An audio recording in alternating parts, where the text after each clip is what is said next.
butuh status baru, lahir baru. Kemudian kalau yang ini sudah lahir baru, tapi yang dibutuhkannya adalah kesadaran status. Kan sudah anak dia toh? Ya. Jadi saya kasih nomor 1, nomor 2, nomor 3, nomor 4.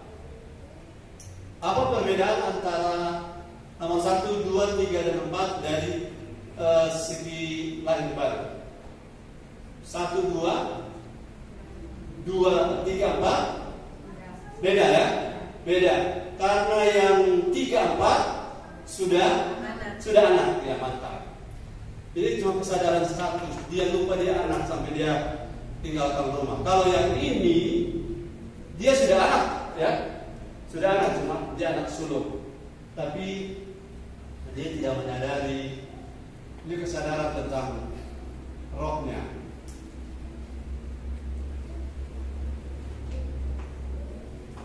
Jadi kesadaran sini rohnya, maksudnya relasi, ya, relasi rohnya.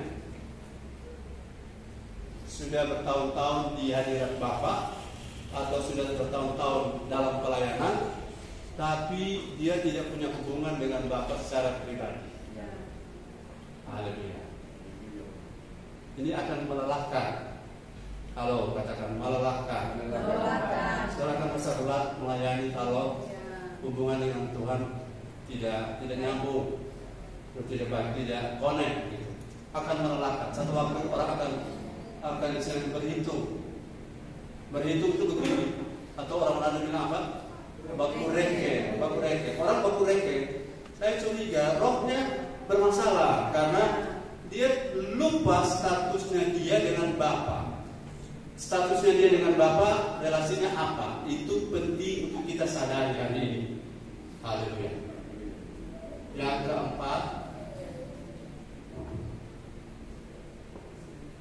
Yang keempat ini adalah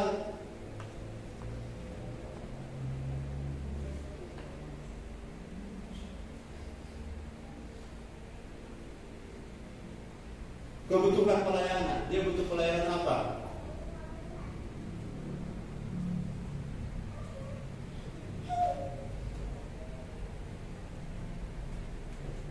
Sebelum saya lanjut, semua kita adalah pelayan, katakan amin. Karena perjanjian baru punya pola, kamu adalah imamat yang rajani, bangsa yang kudus, umat kepunyaan Allah, bangsa pilihan Allah, untuk memberitakan perbuatan-perbuatan Tuhan yang ajaib.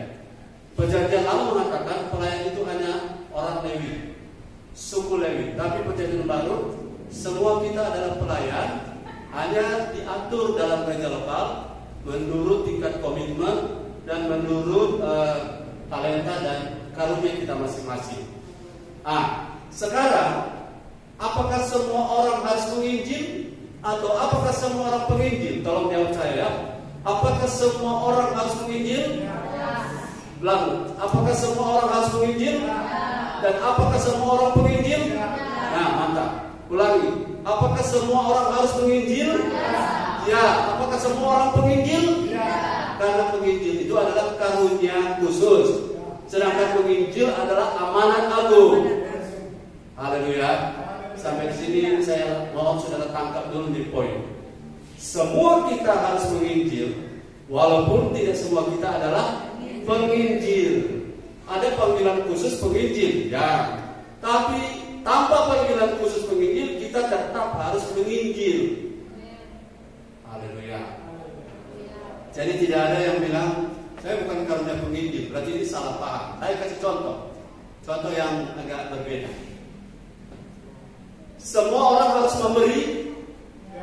Lagi, semua orang harus memberi. Tapi apakah semua orang karunia memberi? Tidak. Jadi beda itu ya. Semua orang harus memberi, tapi tidak semua orang karunia memberi. Karena karunia memberi itu takaran memberinya di atas rata-rata. Penginjil itu di atas rata-rata dari yang menginjil. Jadi semua kita adalah penginjil. Semua kita adalah harus menginjil, tapi tidak semua kita adalah penginjil. Jadi jangan salah paham ini, sehingga ada jemaat yang masa bodoh dengan mengatakan ini tugasnya para pelayan, ini bukan tugas saya. Ada lagu yang bilang Tuhan ini tugas kami. Ya, semua kita hanya beda-beda panggilan, beda-beda karunia. Jadi orang yang di sini membutuhkan seorang evangelis. Sudah bisa bedakan ya? Evangelis ada dua ya. Evangelis,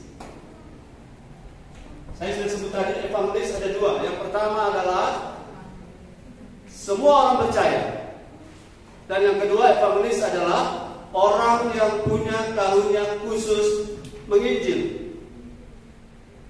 Jadi ada evangelis karena semua orang percaya harus memberitakan Injil, tapi ada evangelis karena orang itu punya karunia menginjil. Nah, karunia itu bisa diminta, tapi bukan alasan karena bukan karunia maka kita tidak menginjil. Karena sama seperti memberi tadi, ada orang karunia memberi, tapi semua orang harus memberi. Amin. Ada orang karunia penginjil, tapi semua orang harus menginjil, harus memberitakan Injil. Ini targetnya. Yang bilang juga sama, butuh evangelis. Orang-orang yang saya sudah bekali sedikit kemarin. Apa yang harus saudara persiapkan untuk jangkau jiwa? Bangun hidup, ya. Kemudian memiliki hati Bapa, doakan targetmu, mulailah bagi firman. Kemudian saudara hidup teladan bagi dia, bawa ke rumah Allah dan lanjutkan terus. Yang di sini dibutuhkan bukan lagi evangelis, sebab mereka sudah lahir baru. Yang dibutuhkan di sini adalah ini yang saudara pernah dengar, revivalist. Orang yang membangkitkan, menggelorakan kembali, orang yang membangunkan kembali, orang yang menyadarkan kembali tentang status roh kita, status manusia roh. Itulah yang dilakukan oleh para rasul, nabi, gembala, pengajar. Itu namanya revivalist. Semua kita, tidak semua rasul, tidak semua nabi, tidak semua gembala, tidak semua pengajar, tapi semua kita harus membangun. Katakan, kita semua harus membangun. Membangun itu orang-orang yang di luar sana yang sedang pergi, bangun pemahaman mereka. Kamu ini sebenarnya sudah lahir baru, tapi kenapa jauh dari Tuhan? Karena kamu tidak sadar tentang statusmu. Masih ada harapan? Kalau masih hidup, masih ada harapan. Bawa mereka. Saya anjurkan saudara kalau menginjil, jangan saudara istilahnya begini. Mereka bilang begini, "Aduh, kita ini banyak masalah." Kemudian saudara bilang, "Iya, Tuhan itu ada untuk menyelesaikan masalah kita. Dan saya juga banyak masalah." Dan akhirnya dia bilang, "Oh, Tuhan, gue sama banyak masalah." Orang harus dibawa kepada kesadaran akan rohnya yang baru. Kesadaran siapa dia di depan Kristus, baru boleh mulai start untuk keluar dari masalah. Karena kalau kita misalnya ada orang sakit, halo, ada perawat sini? Oh, belum ada ya. Apa beda sakit dan penyakit?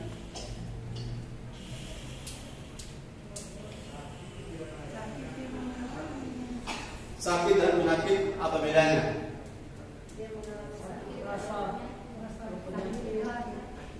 Ya, satu-satu. Sakit dan penyakit bedanya apa? Oh, Sally ada di rumah sakit, lalu bilang kemana? Penyakit dan sakit itu apa bedanya? Sakit adalah sakit, penyakit adalah penyakit.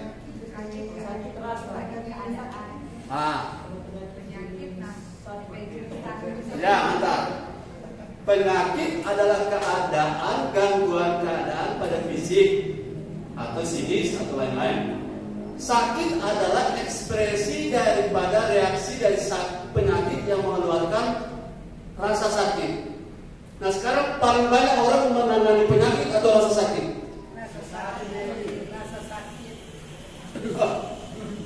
Beda ya. Menangani sakit dengan menangani rasa sakit. Menangani sakit dengan menangani penyakit beda.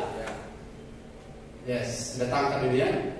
Jadi kalau ada orang terhilang, kalau dia bilang banyak masalah, itu sakit atau penyakit? Sakitnya. Penyakit yang sebenarnya adalah kesadaran rohnya, kesadaran statusnya. Kalau saya ulangi dulu ini pelan-pelan. Apa beda sakit dan penyakit? Sudah kita dapat ya. Sakit adalah reaksi dari penyakit itu. Ya. Jadi gejala-gejala bahwa kita ada sakit atau ada penyakit, muncul rasa sakit. Tapi ada, tahu enggak? Ada penyakit tanpa rasa sakit. Ada? Tiba-tiba nanti Anfal baru tahu sakit. Sakit ginjal, kadang-kadang tidak terasa ini. Toh? Tapi dia sakit. Jadi ada penyakit tanpa rasa sakit. Nah, oke. Kalau ada penyakit dan ada rasa sakit, yang harus kita tangani adalah penyakit, bukan rasa sakit. Jadi kalau ada orang terhilang, yang kita tangani masalahnya, pergumulannya atau rohnya? Mata. Kasih tahu kesadarannya kenapa? Adanya rasa sakit oleh karena adanya penyakit. Kalau sakitnya ditangani, penyakitnya belum tentu dapat ditangani. Itu sama dengan kasih obat anestesi. Penawar sakit. Obat penawar sakit. Saudara rasa sakit dikasih dengan paracetamol, hilang rasa sakitnya. Sakit gigi kasih dengan Ponstan, hilang rasa sakitnya. Tapi giginya masih di situ. Sakit giginya masih di situ. Masih. Makanya dokter bilang kalau sudah hilang sakitnya cabut giginya. Karena penyakitnya bukan di sakit, tapi penyakitnya di giginya. Jadi kalau orang terbilang, saudara jangan saudara berpusat pada masalahnya. Kalau dia berhutang, saudara bantu hutangnya. Tapi orangnya belum diubah, saudara tidak akan pernah menyelesaikan masalah. Pelayanan diakonia baik? Baik. Tapi pelayanan diakonia adalah ekspresi rasa kasih.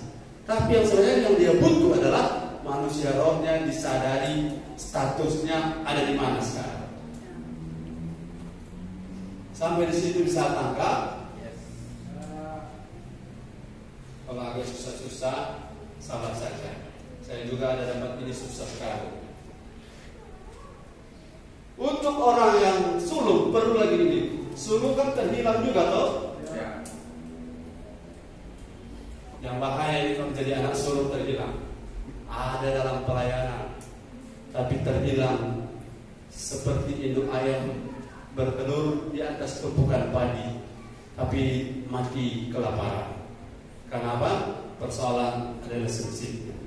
Perhatikan baik-baik, fokus kita setiap pelayanan, setiap ibadah, setiap kegiatan seperti ini, fokus kita adalah Yesus. Katakan bersama, fokus saya. Semuanya, fokus saya adalah Yesus. Penyembahan bagi Dia, tujuan hidup saya untuk Dia. Saya menjadi apa? Jadi seperti Dia. Saya melayani karena Dia. Saya mau menyenangkan siapa? Menyenangkan Dia. Saya mau praise and worship untuk Dia. Arahnya ke Dia. Maka kita akan selalu merasakan yang namanya, jika aku dalam kamu, kamu dalam aku, mintalah apa saja engkau kehendaki, kamu akan menerimanya. Haleluya. Karena dalam hubungan, dalam rumah Tuhan, rumah Allah, yang paling penting adalah relationship atau hubungan. Saudara, bagaimana rasanya kalau punya anak itu tidak punya hubungan dengan orang tua? Orang tua suruh tidur, dia mau. Orang tua suruh mandi, dia mau. Semua dia mau. Orang bilang sama dengan ada anak kita ini. Ini anak ini lupa ada agenda sendiri. Kita ada di rumah Allah, dan kita harus punya agenda sesuai dengan agenda Bapa. Haleluya. Nomor 5.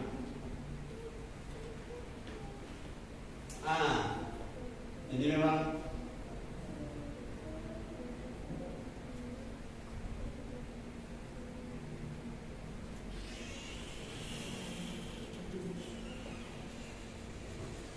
Kalau domba hilang harus dicari. Ya. Harus. Dirham hilang harus dicari. Harus. Bungsu hilang harus dicari. Ya. Dalam yang pulang. Dia pulang sendiri. Yang paling penting mesti terjaga ke rumah bapak dan dia mau pulang akal. Amin. Ya. Kemudian anak sulung perlu dicari Ada di dalam. karena dia ada di dalam. Dia perlu apa kesadaran atau perlu dia kembali mengingatkan statusnya, rohnya. Ya. Amin. Haleluya. Jadi saudara-saudara, kalau saudara mau cari prioritasnya ada ya. Ini dicari. Kasihan dia kalau tidak cari, dia makin lama makin hilang. Kalau ini dicari, karena kalau dia tidak dicari, dia tidak bisa bergerak sendiri. Ya. Dia cuma sebagaimana dia begitu dia sampai selamanya. Kalau yang ini, Cari. Ya. Pulang sendiri. burung bangau terbang ke kanan, Pulang sendiri. dia akan pulang sendiri. Cari rumahnya. Tugas kita adalah Mempersiapkan rumah. kenapa dia bermasalah waktu pulang? Ini tidak siap terima. Ya. Kita yang sulung, kita bukan kita yang sulung yang terhilang. Kita anak-anak yang sudah ada di rumah tidak boleh buka maskena kalau ada orang yang sudah lama terhilang kemudian kembali. Yes. Katakan amin. Amin. Aduh, gembala siapa lagi kok mau terima apa dia gembala? Gembala selalu pada bikin 4 orang. Bila ada gembala deh, selalu lupa. Kenapa orang belajar melupakan? Haleluya. Karena kalau Tuhan ingat sama Tuhan salah, siapa saudara bisa terima betul? Kalau orang bisa diampuni, orang yang datang juga kita harus ampuni. Tapi jangan juga bilang tidak apa-apa biar nambah kacau-kacau sih apa. Orang terima pangan. Dan kita ada di rumah Allah untuk menjadi seperti Kristus. Bukan mengikuti maunya sendiri. Harus apa? Ada mengikuti atau ada istilahnya bersedia untuk ditransformasi. Kalau yang ini dia tidak perlu pulang. Diingatkan, disadarkan.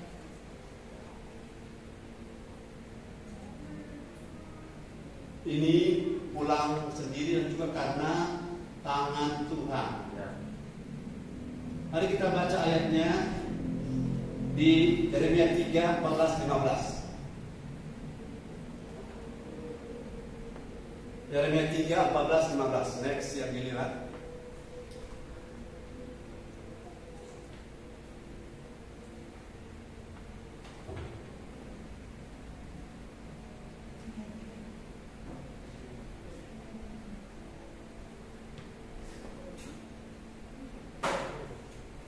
Yeremia 3 ayat 15.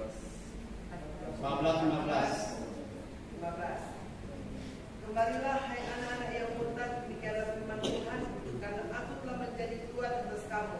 Aku akan mengambil kamu seorang dari setiap kota dan 2 orang dari setiap keluarga, dan akan membawa kamu ke Sion. Aku akan mengangkat bagimu gembala-gembala yang sesuai dengan hatiku. Mereka akan menggembalakan kamu dengan pengetahuan dan pengertian. Kembalilah hai anak-anak yang apa? Yang murtad. Tuhan akan kembalikan mereka. Tapi mereka akan kembali kemana? Ke sebuah rumah, ke Sion. Sion itu adalah rumah Tuhan. Sion itu rumah Tuhan. Rumah Tuhan yang kualitasnya bukan kualitas secara penyamun. Di sana ada bapa rohani, di sana ada makanan rohani. Dan kalau dia pulang, kalau mereka pulang, yang kita siapkan adalah seorang yang akan memberi makan dengan pengertian, pengetahuan dan pengertian. Jadi gereja kita harus siap, katakan harus siap. Harus siap apa? Haleluya. Waktu orang-orang terhilang datang, kita orang dari CG dan Departemen Pelayanan, kita semua siap memberi mereka makan. Amin. Siap memberi mereka makan? Amin. Amin. Haleluya. Nah, bagaimana kita siap memberi mereka makan? Kita sendiri harus terus banyak makan. Banyak makan firman. Supaya kita bisa beri mereka makan. Yang ke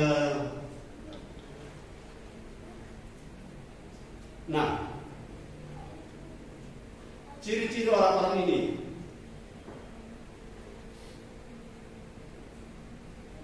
Yang pertama, domba yang terhilang ini adalah rohnya mati.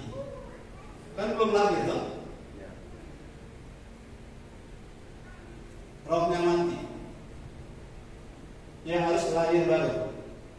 Yang kedua, dirham. Dia punya roh mati. Dia harus lahir baru. Kalau yang domba, yang bungsu, ini tidak mati, tapi rohnya sekarat. Rohnya sekarat atau rohnya lagi darurat. Dan yang sulung ini rohnya lemah.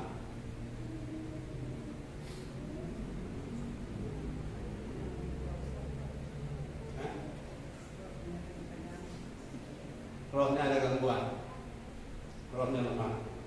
Saya menemukan ini sambil merenung. Ternyata fokusnya dari penginjilan yang terbilang adalah manusia roh. Katakan amin. Kalau saudara injili seseorang sampai saudara habis tenaga, habis waktu, dia tidak akan berubah kalau dia diajak untuk lahir baru, atau dia punya roh ini yang sekarat dibuat sadar kembali. Halo, pelayanan tidak membuat kita jadi dewasa. Amin. Pelayanan diakonia dan lain-lain tidak membuat kita bertumbuh. Tapi yang membuat kita bertumbuh nanti poin ke-7. Yang kita butuh untuk penginjilan ini, menjangkau jiwa ini adalah yang terakhir, nomor 7. Material yang mereka butuhkan adalah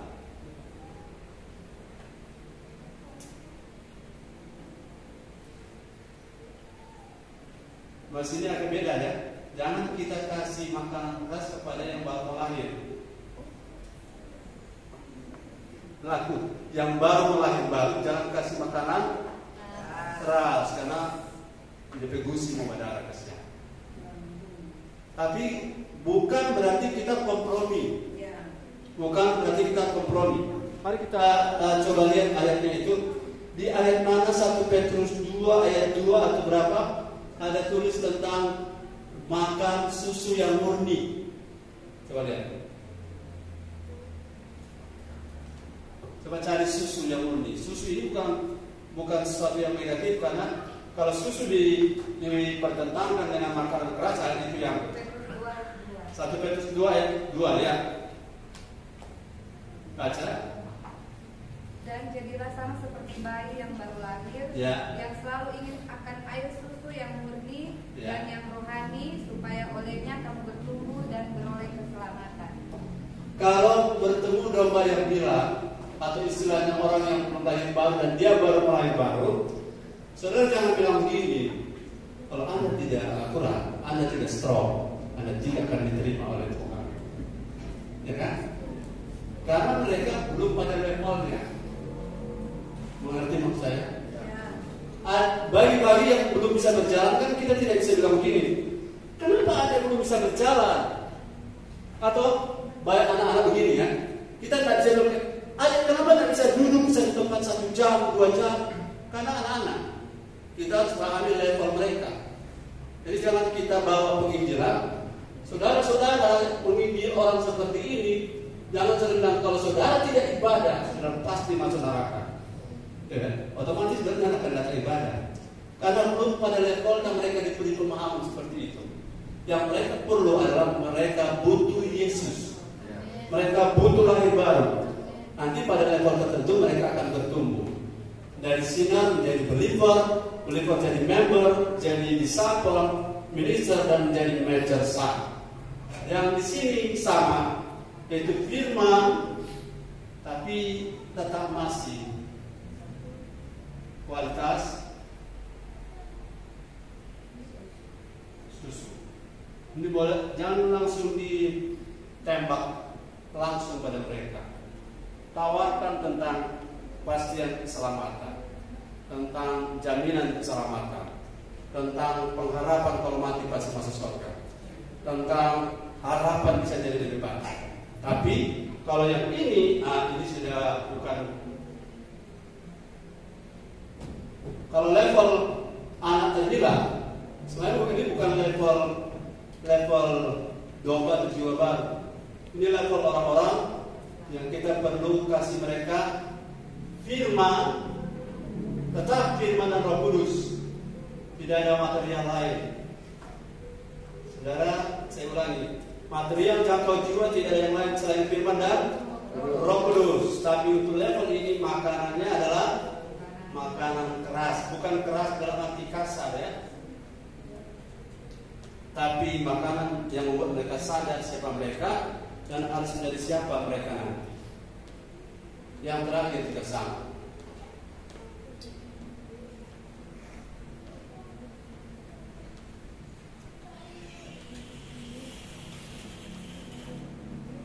Makanan keras. Khusus untuk ini, mari kita lihat Roma 10 ayat 1, 2, dan 3 dan 2 Timotius 3 ayat 1 sampai 5. Ini yang perlu kita bagikan khusus konteks Manado. Konteks Manado banyak sekali. 2 Timotius 3 ayat 1 sampai 5 dan Roma 10 ayat 1 sampai 3. Konteks kalau kita melayani dalam konteks kota kita, kota Manado. Kalau ini mungkin di Jawa banyak sekali. Di daerah-daerah orang Buddha, orang-orang Muslim mungkin banyak sekali. Oke, kita baca ayatnya.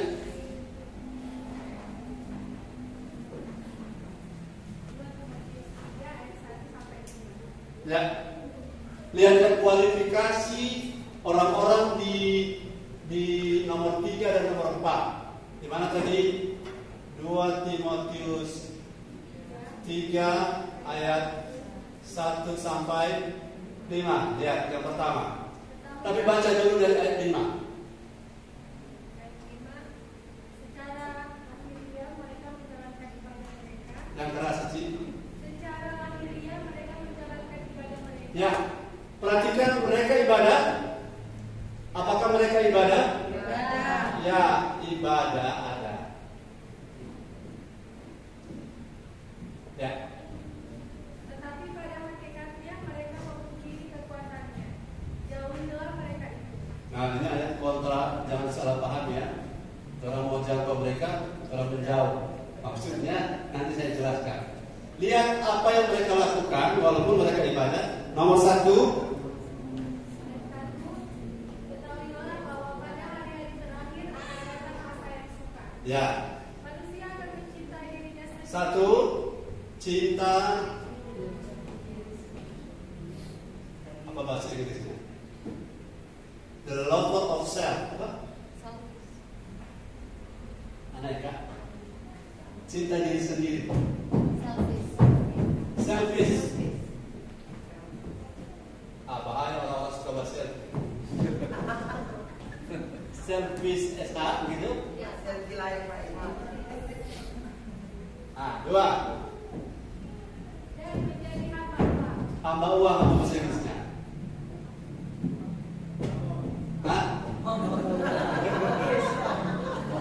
Sudah. Hamba uang. 3, Mereka akan membual. tukang apa?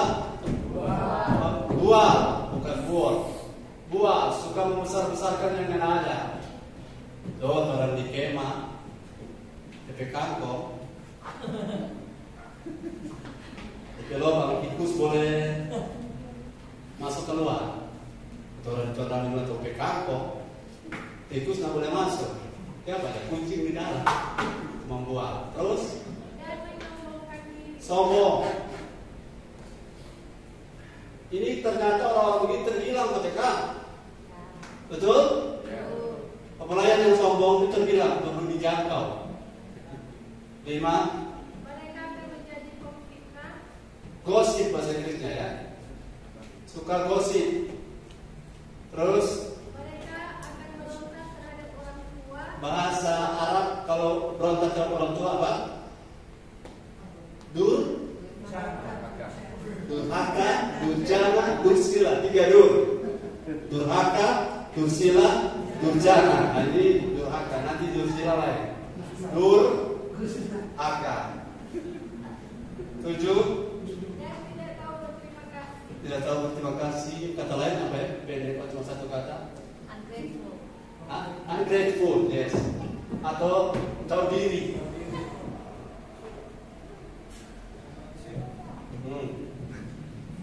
ungrateful. Tidak tahu berterima kasih. 8. Tidak mempedulikan agama. Tidak mempedulikan agama, sebenarnya tidak suka yang rohani. Kalau bola kaki dia suka, beribadah dia hadir. Kalau tamasya dia hadir. Tidak suka ungodly, Inggrisnya ungodly.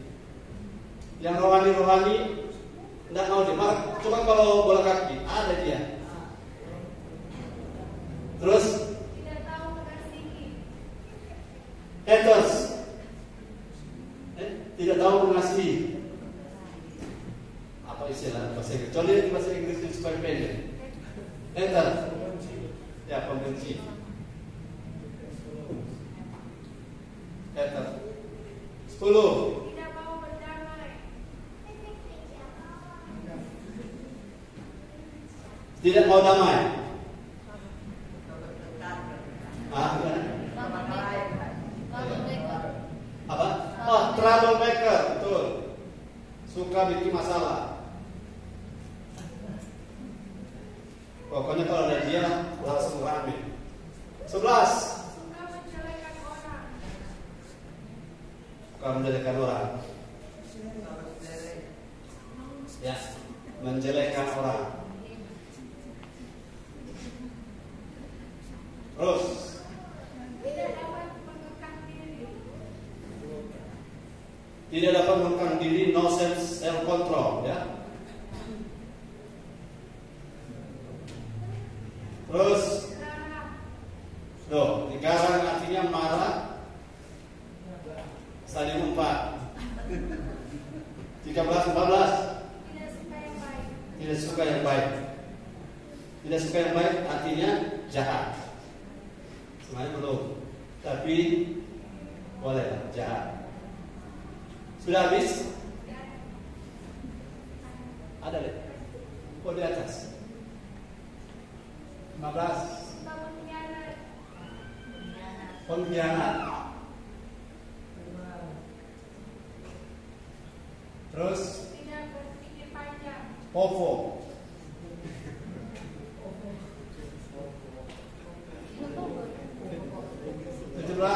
Berlagak tahu. So tahu. Apa? Sotoy. Apa lagi? Lebih menuruti hawa nafsu daripada menuruti Allah. Oke, sampai situ ya. 17.